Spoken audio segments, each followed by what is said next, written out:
ఈ యొక్క గోర్జీవన్ పరిరక్షణ సమితి ఉద్దేశాలు, ఇది ఎందుకు ఏర్పాటు చేయబడిందనే విషయాల్ని శ్రీ ఎస్కే రామచంద్ర సార్. గోర్జీవన్ పరిరక్షణ సమితి తరఫున స్వాగతం సుస్వాగతం పలుకుతున్నాం.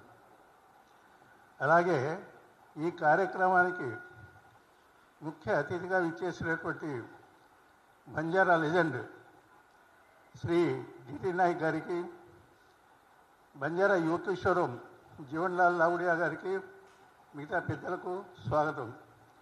ఇవాళ ఇక్కడ ఈ కార్యక్రమం జరుపుకోవడానికి ముఖ్య కారణం బంజారా జాతి మనుగడకు ముఖ్య కారణం కాగల బంజారా భాష గోర్బోలిని రాజ్యాంగంలోని 8వ షెడ్యూల్ నందు చేర్చాలని కోరుతూ తెలంగాణ ప్రభుత్వం 23 మార్చి నాడు అసెంబ్లీ నందు తీర్మానం చేయడం సంతోషించదగిన విషయం. అందులకు రాష్ట్ర ప్రభుత్వానికి, ప్రజలకు బంజారాలు వాళ్ళ వేష భాషలు వేరు. ఒరిజినల్ ఎప్పుడు హిందువులే, కానీ హిందువుల్లో కూడాను వాళ్ళ వేష భాషలు వేరు, సంస్కృతి వేరు, వాళ్ళ ఆచారాలు వేరు, వాళ్ళ భాష వేరు.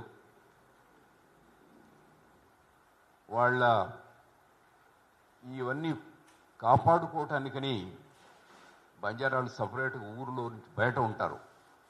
To protect there identity, to protect their culture, to protect there tradition.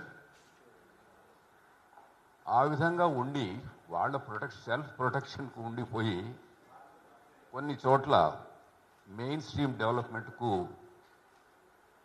నోచుకోలేని పరిస్థితి మీకు అందరికీ తెలుసు. ఈ భాష ఈరోజు కాశ్మీర్ నుంచి కన్యాకుమారి వరకు అందరూ ఇదే భాష మాట్లాడతారు.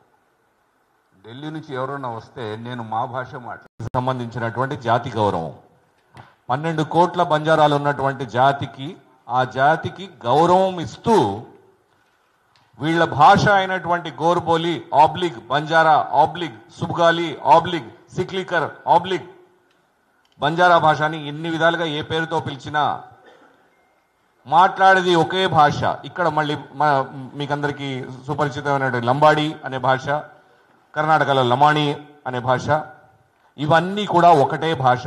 కాకపోతే 12 కోట్లు భారతదేశంలో ఉన్నటువంటి ఈ జాతిని గోర్బోలి గుర్తింపు కోసం అహర్నిశలు కృషి చేస్తున్నటువంటి గోర్జీవన్ పరిరక్షణ సమితి managing trustee SK Ramachandra Nayak గారికి, శ్రీ డిటి నాయక్ గారికి, శ్రీ జీవన్ లాల్ లావుడియా గారికి, శ్రీ హరికిషన్ జాటోత్ గారికి, మరియు వెంకటేష్ చౌహాన్ గారికి, వీరన్న గారికి అందరికీ కూడా ప్రత్యేకంగా ధన్యవాదాలు.